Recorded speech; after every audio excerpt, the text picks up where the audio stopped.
Sundown towns. Let's talk about it. Lee County, Georgia is 75th on the list.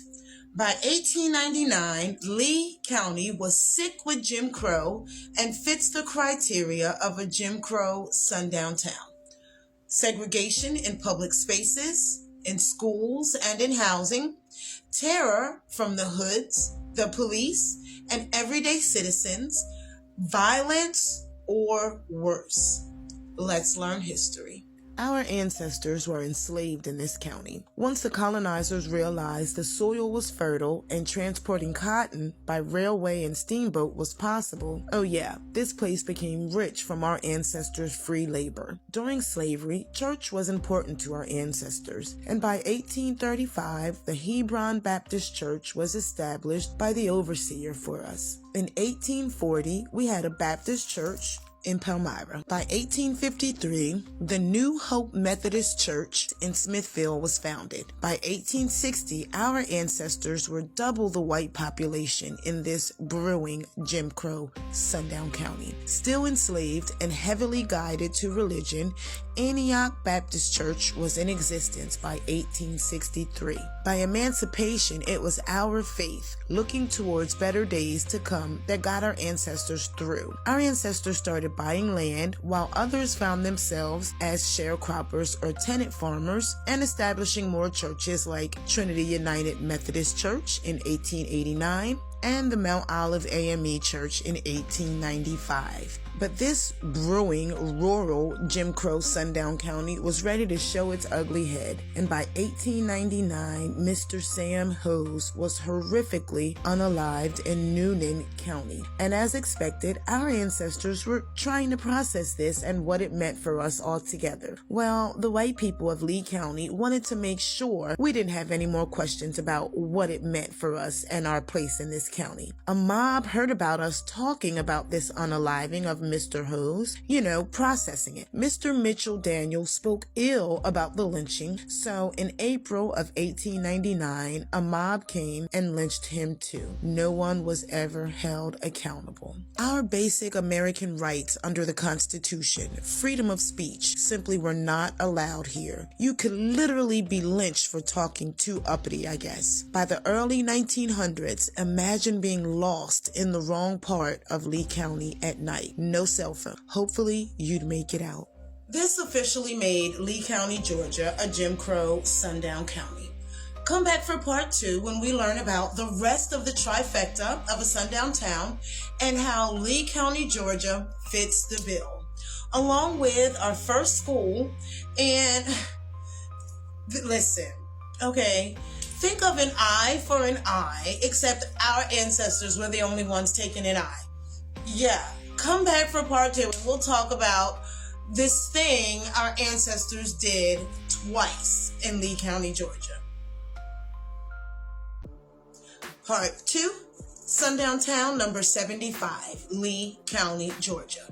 In part 1, we learned about our early churches, and we learned about the lynching that actually turned this place into a brewing Jim Crow Sundown County. Let's continue learning. At the turn of the century, education was top of the list for our ancestors in Lee County. By 1903, out of an abandoned house, our ancestors had a school. We proved to be so smart that the county school board built a 3-room school for us. But the way we were made villains in this county, sipping their daily coffee and reading their papers in 1906, people would read things that would help shape the mindset of the white people in Lee County for generations to come. We were the majority in Lee County, but back then the quiet part was said out loud and proud. They needed to disenfranchise our ancestors. We'd already sent a legislator from Lee County. With a majority by 1914, our ancestors felt within their rights to stand up for themselves in Lee County. And in 1914, there were 2 incidences of our ancestors' people's eyes out. Listen, it ended with one of our ancestors unalived and a white man unalived and several others wounded. Our ancestor William Webster pew-pewed out Albert Green's eyes. As a result, Frances Marion Bass was looking for Edward Tyson, who was hiding under the house. Tyson then shot out Marion Bass's eyes. Child, After any progress that our ancestors made in this Jim Crow Sundown County, it was time for Jim Crow to show his ugly head again and make his place known. So come back for part 3 when we learn about why this place was called Lynchburg and the civil rights movement that changed the face of Lee County, Georgia. Part 3, Sundown Town, number 75, Lee County, Georgia. In parts 1 and 2, we learned about a bunch of our first churches. We learned about our first schools. We also learned how this place earned the title of a Jim Crow sundown town. Let's continue learning about what made Lee County a solid Jim Crow sundown town. January of 1916, Felix Lake, his sons Frank, Dewey, and Major, and his nephew Seymour were stolen by a mob from the Worth County Jail, taken to Lee County, and all lynched on one branch. There's photos of it. They were never given a trial. Even more so, reports said that they didn't even have strong evidence against these men, except a confession of a father in complete duress, something any of us would do. By the 1920s, our ancestors started moving with the Great Migration, but Lee County said, good, don't let the door hit you on your way out. Like, child please. By 1928, our ancestors were attending schools at places like Smithville Rosenwald School, separate and unequal, even though we were still greatly the majority there. But that doesn't matter in a Jim Crow sundown town. The white people there owned the large farms, had generational wealth, and they had Georgia's Jim Crow laws on their side. We were dealing with separate and unequal. Being the majority in this county, when the civil rights movement started making waves across the country, our family in Lee County knew it was time for full equality to get us out of the Jim Crow sundown town era.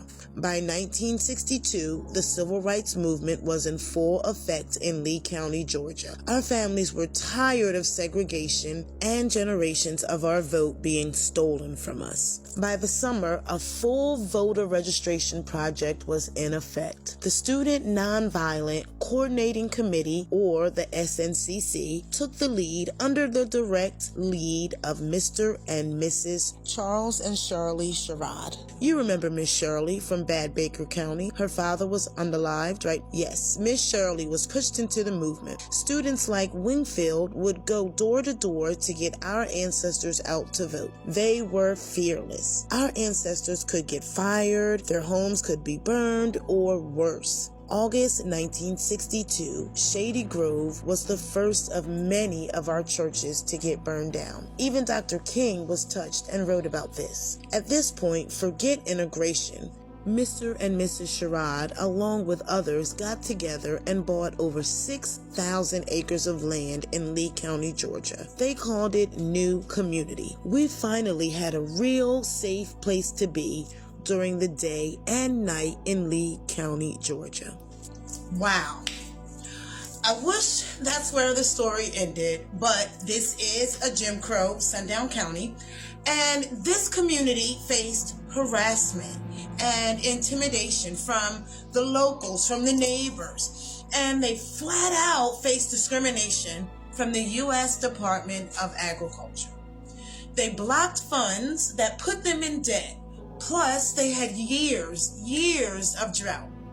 So by the 1980s, they were forced to sell 1,300 acres, and the rest was eventually lost to foreclosure. All wasn't lost though, because in 1999, they sued in a class action lawsuit.